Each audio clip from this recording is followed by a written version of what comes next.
साक्री नगरपंचायतीच्या स्वच्छता विभागाचा भोंगळ आणि अनागोदी कारभार पुन्हा एकदा समोर आला आहे।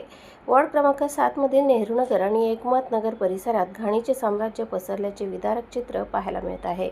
परिसरातील नाले तुंबलेले असून दुर्गंधीमुळे नागरिकांचे जगणे अक्षरशः मुश्किल झाले आहे।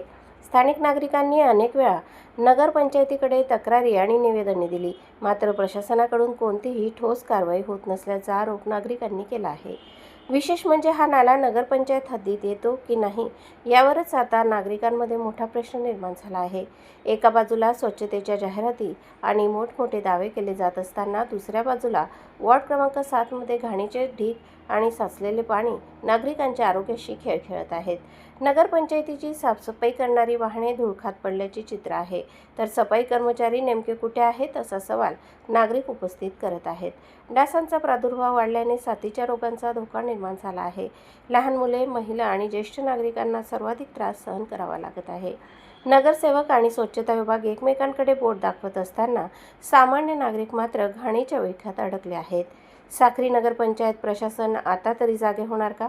वॉर्ड क्रमांक 7 मधील नागरिकांना स्वच्छतेचा मूलभूत हक्क मिळणार का, असा संतप्त सवाल आता नागरिकांकडून उपस्थित केला जात आहे। प्रतिनिधी संगपाल मोरेसह स्वराज्य न्यूज, साक्री।